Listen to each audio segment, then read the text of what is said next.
Hello bachcho, let's read the question here. So joint equation of a pair of line passing through the point of intersection of lines x square plus xy minus 2y square minus 4x plus 7y minus 5 equals to 0 and the perpendicular to these lines is। ठीक है, तो इसमें आपको basic concept इतना सा समझना है कि हमें क्या करना है। हमें जॉइंट से जो हमें जॉइंट इक्वेशन दे रखी है उससे पहले तो हमें इक्वेशंस निकालनी है हम। ठीक है, सेपरेट द लाइंस। ठीक है, we have to separate the lines and then find their point of intersection, जो क्या होगा, परपेंडिकुलर होगा किससे, बोथ द लाइन से। ठीक है, जो परपेंडिकुलर होगा बोथ लाइन से। और फिर फाइनली क्या निकालना है, फिर हम, ये हमारा हो गया पहला स्टेप, ये हो गया हमारा दूसरा स्टेप, फिर फाइनल हमारा तीसरा स्टेप है कि फिर हमें एक जॉइंट इक्वेशन चाहिए। ठीक है, चलो पहले तो जॉइंट इक्वेशन हमें क्या दे रखी है। जॉइंट इक्वेशन हमें दे रखी है x square plus x y minus 2y square minus 4x plus 7y minus 5 equal to 0। ठीक है, अब हमें जरा इनको सेपरेट करना है, तो करो सेपरेट करो। कैसे करेंगे, अगर हमने सेपरेट किया तो हमें ये आया x माइनस वाई प्लस 1 और हमारे पास दूसरी आई x प्लस 2y माइनस 5, यहाँ पे आएगी माइनस 5 इक्वल टू 0। ठीक है, यहाँ पे हमारा माइनस 5 आ जाएगा। ठीक है, तो हमारी ये दो इक्वेशंस हो गई। ठीक है, तो इंटरसेक्शन हमने निकालना है, इंटरसेक्शन पॉइंट निकालना है इन दोनों का। Intersection point of these lines is, कैसे, अब intersection point x minus y plus 1 equals to 0 और यहाँ पे आ जाएगा x plus 2y minus 5 equal to 0। ठीक है, तो यहाँ पे हमने लिया ये माइनस माइनस प्लस, ये तो ये कट गया, तो ये आ गया minus 3y equals to minus 6।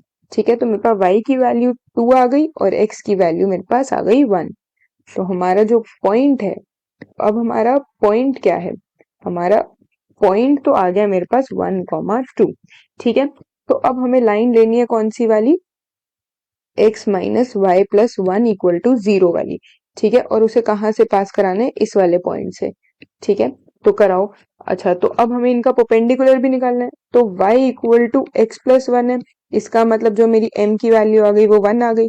तो इसका स्लोप क्या हो गया मेरे पास, स्लोप हो गया मेरा परपेंडिकुलर का, slope of the perpendicular is minus 1। ठीक है, तो अब जरा इक्वेशन डाल देते हैं, y माइनस 2 अपॉन में x minus 1 equal to minus 1। तो ये हमारी आ गई x plus y minus 3 equal to 0। ठीक है, ये आ गई हमारी एक इक्वेशन। ठीक है, अब हमें दूसरी वाली लेनी है, तो दूसरी वाली के लिए हमें क्या करना है, दूसरी वाली इक्वेशन लेनी पड़ेगी x plus 2y minus 5 equal to 0। इसका भी वही वाला करना है, 1 और 2 वाला। ठीक है, जैसे वो किया था वैसे ही ये वाला करना है। तो जरा सॉल्व करो, कैसे, 2y equal to minus x plus 5।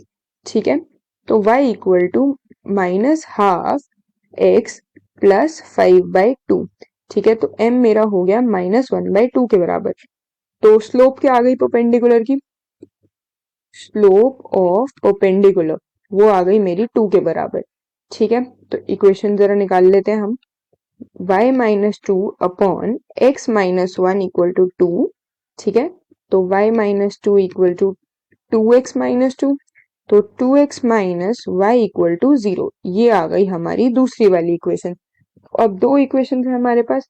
ठीक है, कौन सी वाली दो इक्वेशन है, x plus y minus 3 equal to 0 और 2x minus Y equal to 0। तो जॉइंट इक्वेशन निकालने के लिए मल्टीप्लाई कर देते हैं, x प्लस वाई माइनस 3 और 2x minus Y equal to 0।